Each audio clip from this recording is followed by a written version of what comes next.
मंगल बहुत ही सीधा और सच्चा इंसान था। वह बहुत गरीब था। दिन भर जंगल में सूखी हुई लकड़ी काटता और शाम होने पर उनका गट्ठर बांधकर बाजार जाता।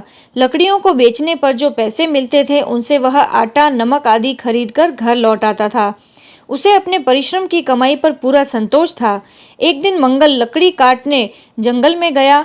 एक नदी के किनारे एक पेड़ की सूखी हुई डाल काटने के लिए वह पेड़ पर चढ़ गया। डाल काटते समय उसकी कुल्हाड़ी लकड़ी में से ढीली होकर निकल गई और नदी में गिर गई। मंगल पेड़ के ऊपर से उतर आया। नदी के पानी में उसने कई बार डुबकी लगाई, किंतु उसे अपनी कुल्हाड़ी नहीं मिली। मंगल दुखी होकर नदी के किनारे दोनों हाथों से सिर पकड़कर बैठ गया। उसकी आंखों से आंसू बहने लगे। उसके पास दूसरी कुल्हाड़ी खरीदने को पैसे भी नहीं थे। कुल्हाड़ी के बिना वह अपना और अपने परिवार का पालन कैसे करेगा, यह बड़ी ही भारी चिंता उसे सता रही थी।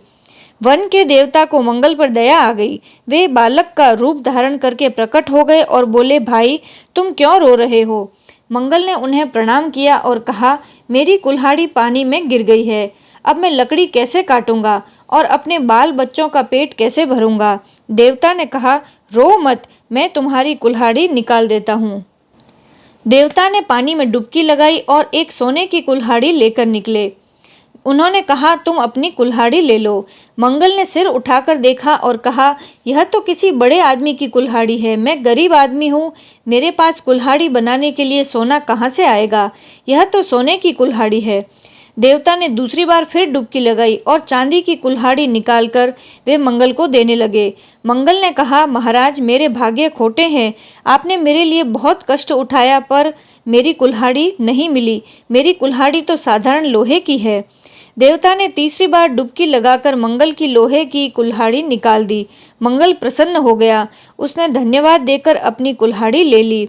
देवता मंगल की सच्चाई और ईमानदारी से बहुत ही प्रसन्न हुए। वे बोले, मैं तुम्हारी सच्चाई से प्रसन्न हूँ, तुम ये दोनों कुल्हाड़ियाँ भी ले जाओ। सोने और चांदी की कुल्हाड़ी पाकर मंगल धनी हो गया। अब वह लकड़ी काटने नहीं जाता था। उसके पड़ोसी घुरहु ने मंगल से पूछा कि तुम अब क्यों लकड़ी काटने नहीं जाते? सीधे स्वभाव के मंगल ने सब बातें उसे सच सच बता दी। लालची घुरहु सोने चांदी की कुल्हाड़ी के लोभ से दूसरे दिन अपनी कुल्हाड़ी लेकर उसी जंगल में गया। उसने उसी पेड़ पर लकड़ी काटना प्रारंभ किया। जानबूझकर अपनी कुल्हाड़ी उसने नदी में गिरा दी और पेड़ से नीचे उतरकर रोने लगा। वन के देवता घुरहु के लालच का दंड देने फिर प्रकट हुए। घुरहु से पूछकर उन्होंने नदी में डुबकी लगाकर सोने की कुल्हाड़ी निकाली। सोने की कुल्हाड़ी देखते ही घुरहु चिल्ला उठा, यही मेरी कुल्हाड़ी है, यही मेरी कुल्हाड़ी है। वन के देवता ने कहा, तू झूठ बोलता है, यह तेरी कुल्हाड़ी नहीं है। देवता ने वह कुल्हाड़ी पानी में फेंक दी और वे अदृश्य हो गए। लालच में पड़ने से घुरहु की अपनी कुल्हाड़ी भी खो गई। वह रोता पछताता हुआ घर लौट आया।